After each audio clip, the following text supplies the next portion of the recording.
Right now, you listening to the Trackstarz, Ryan Righteous, Sean Tanner, and Jeremiah. I see you, boy. Hold it down. Yeah. Yeah, back in the field with the Trackstarz, Ryan Righteous, Sean Tanner, DJ Jeremiah. What's good? All right, for all things Trackstarz, make sure you go to trackstarswithaz.com. Follow us on Instagram, like the Facebook page, and subscribe to the YouTube channel. Do all of that, please. Man, we here, man. It's a miracle. It is. Thank God we're alive. Now, we have a great show for you today, man. It's awesome. It's awesome. We got CJ Rumsey from Maverick City Music in the building. CJ! How you doing, man? He's been gracious with us this morning. Great conversation behind the scenes. Oh yeah, man, it's been a blessing, man. So yeah. And this has nothing to do with him. This is all Zephyrus G4 14 laptop and OBS's fault today. Yes. And copyright law. Yeah. That's what happened to us today. Man, so glad to have you with us, man. Tell them a little bit more about Maverick City. I was gonna play an explainer video, but I don't want to test it anything new today. So tell them about Maverick City, how you got involved, how it started. Just give them all the details, man. We're so excited to have you. Yeah, man. Yeah, man. So, and just to start out, my name is CJ. I'm an urban missionary in the city of Atlanta over here. I work with organizations all over the city, work with them and partner with them and help run some Prayer Plug, ATL being one of them, which is a media outlet for creatives. City Takers, ran by Scott Free.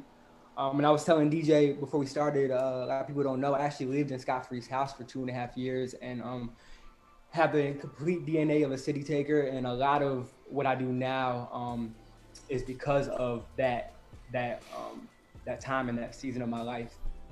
And now I run the Maverick City Music Initiative, which is a nonprofit that amplifies impact in communities affected by mass incarceration, primarily here in the city of Atlanta. Maverick City, so my brother is actually the founder of Maverick City. And growing up, we didn't have our father. Our mother was in and out of prison, on drugs. You know, we grew up in hotels, halfway houses, come from that environment. And he wrote a song, I don't know if you're familiar with it, it's called Good Good Father. He wrote this song called Good Good Father out of that place, which birthed a band called House Fires, which later birthed this movement called Maverick City Music, which is a collective of artists, you know, just a bunch of, you know, people seeking the Lord, getting them in a room and writing these songs unto the Lord from the deepest parts of their heart. I've been in those rooms and been in those circles and seen it. And what God has done through this music in this season has been, you know, amazing. That's awesome, man. My college pastor sent me a link one time and he was like, you got to check out Maverick City Music. It's amazing. And I just kind of want to know, like, how did this happen? Like, how did this thing explode the way it did? Because I saw the after effect of the explosion. I didn't get to see it start, you know? So, like, what happened to get it to be so popular? Yeah, it's tough, man. The grace of God, really. Like I said, I mean, me and my brother were from Rats and Roaches, so it's just the grace of God and the anointing for this season.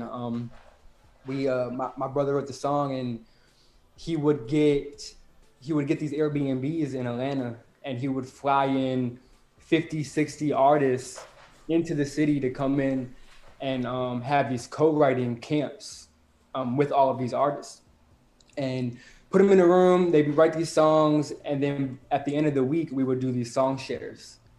And then my brother and the co-founder, JJ, they would go through the songs, and, you know, whatever ones had the sauce on them, we would record right then and there and put them out. And people loved, I think one of the things people loved so much was seeing themselves in the videos, because it definitely is a very diverse group. You know, in the music industry, a lot of people don't know, there's a very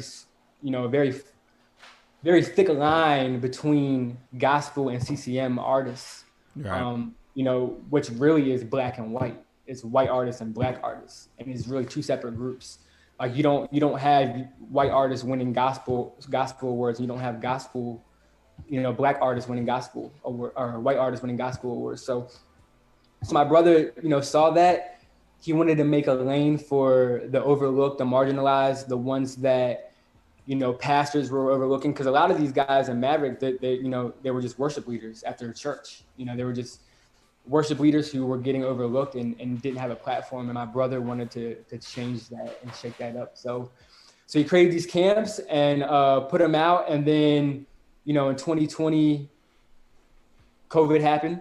I think I can say COVID without getting anything black. So. Well, who knows? Who knows what's going to happen today? Well, the pandemic happened and everybody was on, these things all day, every day. And we're still meeting. We're still writing and having these camps and putting out music. And the church was actually upset with us for doing that. Wow. But we met and we made this music and put it out. And when you have millions of people stuck at home that can't go outside and they're all on their phones, God just uses that opportunity to elevate us and put us on that platform. We have the largest growing Christian YouTube channel in history.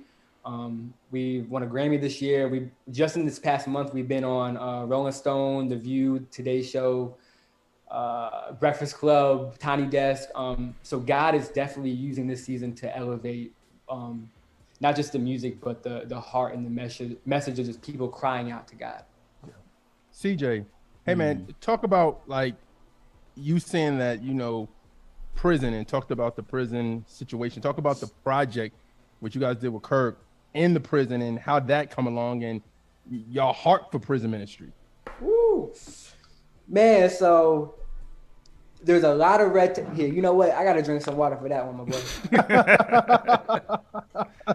Let me tell you y'all, to get into prisons and to get into the jail system, there's so much red tape and so much. They don't care who Maverick City is. There's so much politics and so much just red tape in that industry. But by the grace of God, me and Scott Free, we have been going into prisons. Scott Free's been doing it a lot longer than me. Mm-hmm. But we, as the initiative, we've been going into prisons and jails for the past about year and a half. And we got into Everglades Correctional Facility, which is in Florida. And we finally got the approval to record. We've been going into prisons and doing these events, but we've never been able to capture it, never been able to record it. But in Florida, we finally got in and they said, you know what, you guys can videotape and record.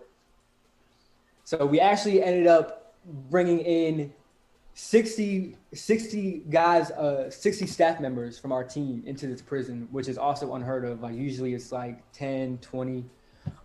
So just the doors that God was opening up one after the other, just to make this thing happen. I'm telling you, it's only by the grace of God that this album happened.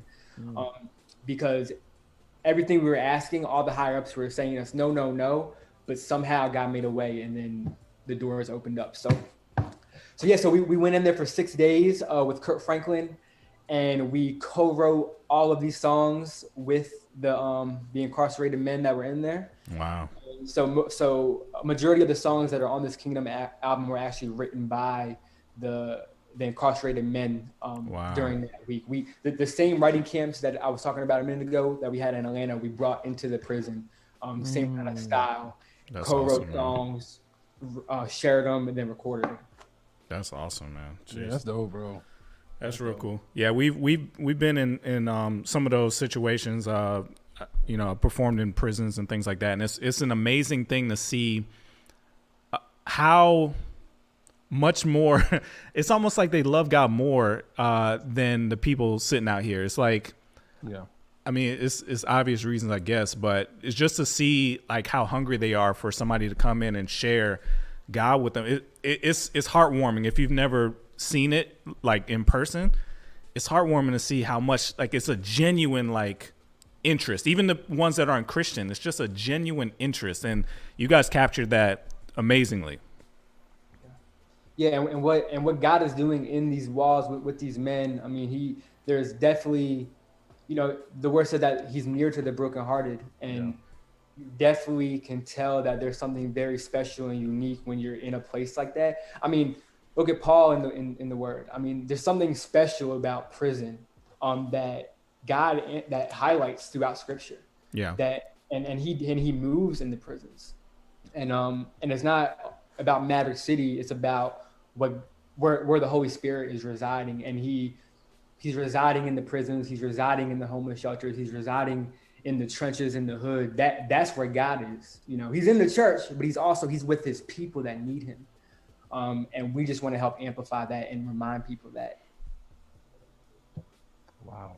That's good, amazing, man. That's really good. Ryan, you about to say something? Yeah. I was gonna say, I just admire what you guys have built. And like you said, over the time of the pandemic, it's amazing to see how much impact you guys have had. And like I said, my wife went to your show in June, and she loved it, man. She talked about the experience of what it was like, just the true worship. And I think that's what we've been missing. And I think that's what the church has been missing for quite some time. So to see, young men of God, men of color, usher that back in has just been great, man. It's just been so great to see you guys do that. And we greatly appreciate it. And then I know it's not about, the impact that you have on social media or things like that. But when I look at your social media and I look at what you guys have been doing, it's like it's a true story of just let God use you where you are, and you won't believe how far he'll take you, right? Because you talked about your story, and it was just like, I didn't hear you say that you had a connection to anything big that led you to this point, right? This was God opening doors. And, shout out to Scott Free. He's our brother. He just does amazing work. His heart for God is just unreal. And just to hear you talk about the story of humility, of starting out where you did and seeing where you are today is just so God inspired, man. And we really appreciate your time today for you to come on and tell us about this story. Yeah, absolutely. And it's not just for me. It's not just for my brother. This is for anybody. Anybody could tap in. What God is doing in this season is available, and if you ask him, he'll give it to you. And like you said, in his perfect timing, things will align. And if you stay true to your gift and your calling, then he'll make room for that. I know that for sure. One word. Go ahead. One word is coming to my mind right now. You was talking about everything you've been saying, man, is faithfulness. Can you talk about that? Like just being faithful to what God told you to do and seeing the outcome of that. Can you just speak to that? You know what I mean? Because like even behind the scenes stuff you was talking and like what's going on with you guys now, it's just like you guys were just faithful. Like you were just, hey, we're gonna do writing camps. You know what I'm saying? We're gonna write some songs together. We're gonna do this. We're gonna go to the prisons. We're gonna homeless. We're going, you know what I'm saying? Like just going for the outcasts that people in the walls of the churches like, you know what I'm saying? Like you guys were like really what the Bible is saying, but being faithful with it. And now you're seeing the outcome of your faithfulness. Like, can you just speak to that, man? Like to somebody out there that may need that? Especially when you come from nothing, I feel like, especially when you find Christ, a lot of people, it's cliche. That's what I'm saying. All this stuff is cliche to say, but it's real. It's like you forget where you come from. Once you find Christ, you're like, okay, I'm good. You start kind of looking down, you kind of get this perspective. But I always just remember where I've come from and what God has brought me through. Like I said, my brother's mom, she was addicted to crack our entire life. She was in and out of prison. We actually moved her to Atlanta 3 years ago.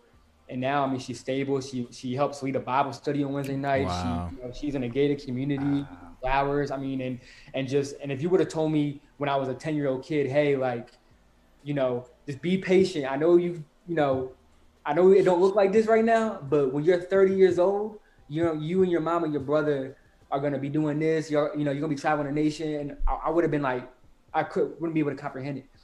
So I'm saying that to say, as you're faithful with the little and what God gives you, he'll give you more. That's what it says. We were talking about movements during our meeting on Thursday this week, and we were just talking about how like in the 2010s it really felt like there was like a big movement of God where, like what Lecrae was doing and what Passion was doing with Louis Giglio, and it just felt like young people were like motivated. It felt like a lot of the political stuff kind of killed that momentum. it feels like that is starting again with you guys. Do you sense that this is not just you guys, but there's a movement of young people that are like, I want God again. You know, I want a fresh, you know, inspiration from God, the way I felt like it was, you know, early 2010s. Yeah, and I was telling DJ, I mean, there is a great falling, you know, away in the church right now where people are starting to leave or whatever, but within the world, people are experiencing his grace and his spirit and his holiness and his love, and passion, and people are resonating with that and seeking him. And I don't think it's just, like you said, it's not just a Maverick City thing, or I was telling DJ, it's the aristocrats, it's the creatives of our generation. We're the ones that are pioneering this movement with our gifts. Yeah. You know, because everybody is on their phone all day. They're watching Trackstarz, they're watching Rapzilla, they're watching Breakfast Club, they're watching content. Yeah. So we're the ones that give them that content. So I think the responsibility falls on all of us as a whole. And especially with Maverick City Music Initiative, which is, you know, the company that I run, I want to make sure that I'm doing whatever it takes to amplify impact with all of our partners, with all of our creatives, you know, with all of the nonprofits, organizations, and make sure that, you know, our voices are being heard. So now, obviously, Kirk caught wind of this and got involved. Has anybody else reached out to y'all on the initiative side or the music side? I imagine, you know, Kanye may have seen this and, you know, was like, oh, I was doing that, you know. So like, Diddy was like, I got Maverick City on stage with me at the yeah. So obviously, we've seen that, but like, what's the craziest person that's been like, okay, I want to be a part of this? You probably can't say, can you? I'm trying to push him. Telling y'all earlier, like we're on our tour right now. You know, Stellars and Night, summer's going on, so I don't have a coach right now. Yeah, that's what I'm trying to catch you when you. But I do know. But I will say this. I probably could say this though. During the recording of Kingdom at Everglades Correctional, the last 2 days, Kanye wasn't gonna come in. We were literally talking to him all day. It was happening, but unfortunately, I think there were some personal things going on, and then it just ended up not happening. But and if that would have happened, you know, I ain't a fanboy, but Kanye, you know, that's a big one. That's a big one. But yeah, I mean, we have Sierra on our Juneteenth album. Dope. We are in these secular spaces. We're not afraid to go into these realms, you know, for the sake of compromising. Because in our culture, in our community, we're like, hey, we can't go there because that's compromising. And it's so backwards. You know, you know, you can't go there. You can't go in there alone. I've tried that. I've tried to go into the industry alone. But if you go there unified with brothers and sisters, and you're intentional, and you're praying and you're fasting and you're doing the work, then I absolutely go into those circles. You know, me and my wife, we lived in the most dangerous street in Atlanta. It's called Simpson Road. You can Google it. They make songs about it. We lived there for 3 years in the middle of the trenches with actually 4 foster boys that we have. And we've been there, posted up in there, serving that community. We have a middle school in the community. We have a recording studio where we have after-school mentorship programs with a partnership. I don't know if you know Gapstar St. Clair, but it's his studio. Yes, that's one of my big bros as well. I work very closely with him. So we have a studio over there, a food pantry. So we want to go into places that nobody's going to, that the church isn't going to. Yeah. And we want to go there and say, hey, there's hope. There's a plans for prosper you for a future, like, you know, and give them that gospel. Now, real quick before you go, mentioning all of that, and you mentioned this was a collective. It's not like you guys are like an organized label or anything like that. How do you guys keep yourselves level-headed? Because this is a lot of attention. It's a lot of celebrity around. What's keeping? Because you guys are young too. So like, what's keeping your guys grounded so you don't get caught up in all this excitement? Yeah, so it's definitely a beast. I see it every day. I see people get caught up every day. For us, I'll say this: our artists are. I know I'm biased, but you also gotta understand I've been with them since the very first camp. Yeah. The very first, before there was a Maverick. And we have the most genuine, Christ-like, spirit-filled authentic, Jesus loving people that I've ever met. That's awesome. And I think that is what makes it so special, is that no matter what it is, our artists, and they're all so unique, like Brandon and Chandler, Naomi, MJ, like they're all just so unique in their own way. And I mean, we're in the middle of a nationwide tour right now. You know, we went into Rikers Island in New York a few weeks ago. Oh, Wow. During our New York stop. They left the venue at 3 a.m. and then got up at 6 a.m. and went into this prison. And we weren't even really going to be allowed to record it. We were just going in there to serve. Yeah. So for artists in that caliber and that level to take time and value the mission so much, where right after a tour, they've been on tour for a month, right after that, they're going to go and serve these men and women that are incarcerated.